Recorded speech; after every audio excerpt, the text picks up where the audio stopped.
Hi everybody, I'm Tammy, the Pink Survivor, and this is breast cancer advice from a patient.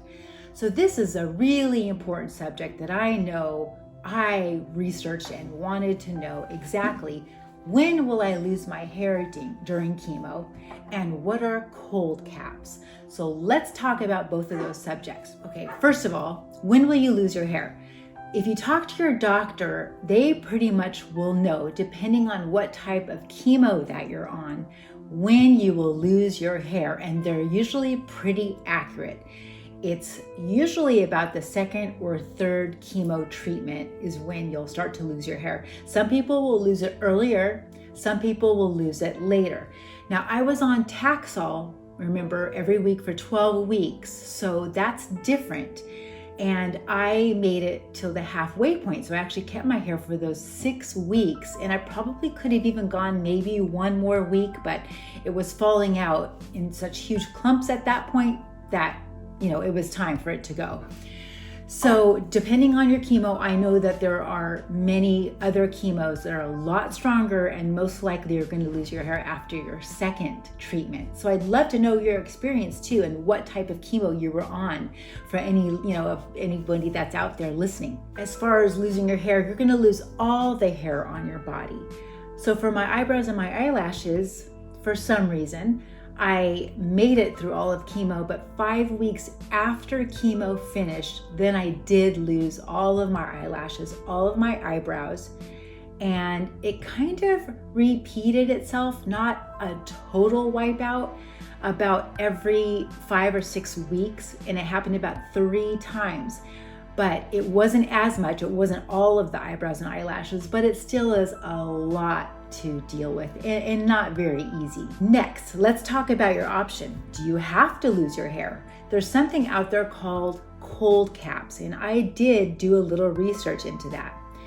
They cost about $400 to $800 a month, depending on where you live and which company you use for the cold caps. So what are they? So cold caps are these, actually it looks like a cap that's, has got ice inside of it, and it's just kind of freezing the hair follicles, on your head. It's very cold. It's going to be strapped very tightly, even under your chin. And there was a whole process when I looked into it.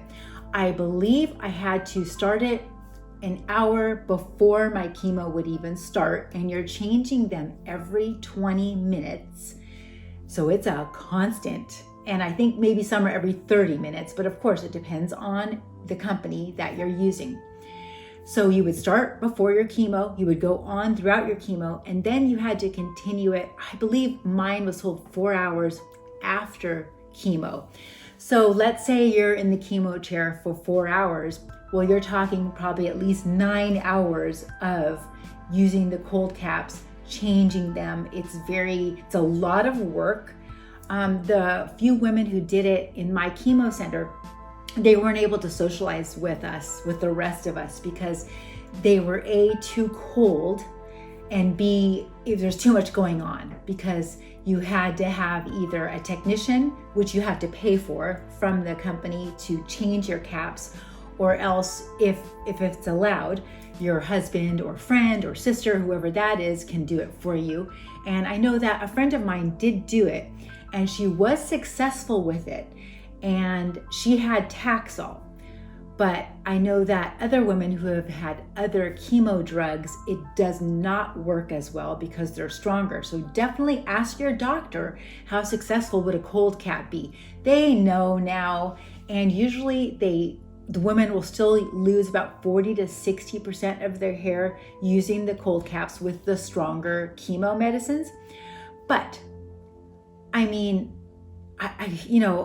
when I was going through it, I thought, I wish I had 40 to 60% of my hair, because it's hard to lose all of your hair. And even if you did, lose like a spot on top that was really thin, you could have like a cute little cap or hair, but hat or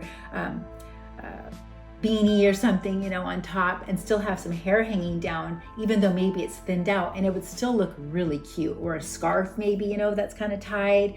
So, if it's something that you really want to try, I'd say give it a try. I also had another friend who tried it, I think only one time, and it was too much for her, too cold, just overall, it was just overwhelming. So she decided not to do it. So she tried it for one time and then she just went without and lost her hair. And then she got a great wig. So I just wanted to leave those options to you.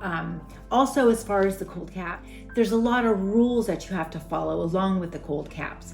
For instance, you couldn't really brush your hair. You could only kind of lightly put your fingers through it. You can't dye your hair, of course. And you can only wash it, I believe it was once or twice a week. And you had to continue with all those rules for 6 months after chemo stopped.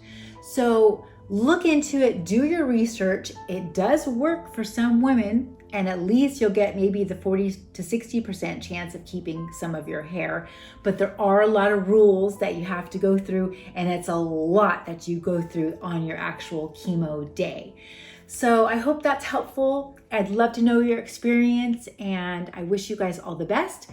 Don't forget to like and subscribe, and I'll see you guys next time. Bye.